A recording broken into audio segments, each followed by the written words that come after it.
सरकारी सिस्टम की हकीकत कभी कभी ऐसी तस्वीर दिखा देती है जिसे देखकर सवाल उठना लाजमी हो जाता है। सिद्धार्थनगर के शौहरतगढ़ स्थित सामुदायिक स्वास्थ्य केंद्र सीएचसी में शुक्रवार सुबह जो नजारा देखने को मिला उसने स्वास्थ्य व्यवस्था की पोल खोल कर रख दी। नियम कहते हैं कि डॉक्टर सुबह 8 बजे अपनी कुर्सी संभाल लें, लेकिन यहाँ 9 बजे तक अस्पताल में डॉक्टर नाम की कोई भी चीज मौजूद नहीं थी। इलाज की उम्मीद लेकर आए मरीज और उनके परिजन इधर उधर घंटों भटकते रहे, लेकिन हर कमरे का दरवाजा जैसे सिर्फ इंतजार ही करा रहा था।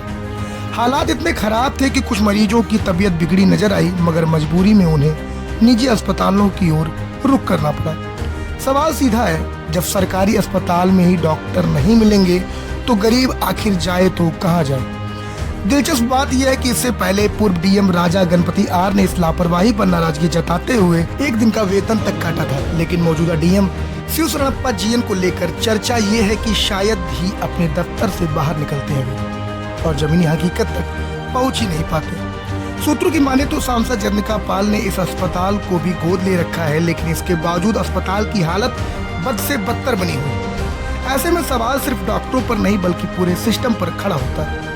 स्थानीय लोगों का गुस्सा अब खुलकर सामने आ रहा है। उनका कहना है कि कहीं न कहीं इस ढील में सिस्टम की मौन सहमति भी शामिल है, तभी तो कर्मचारी इतने बेखौफ होकर नियमों की धज्जियां उड़ा रहे हैं। अब देखना यह होगा कि स्वास्थ्य विभाग इस मामले में सिर्फ फाइलें ही चलाएगा या फिर जमीन पर भी कोई सख्त कार्रवाई नजर आएगी। यह खबर स्थानीय सूत्रों और प्रत्यक्षदर्शियों से मिली जानकारी पर आधारित है।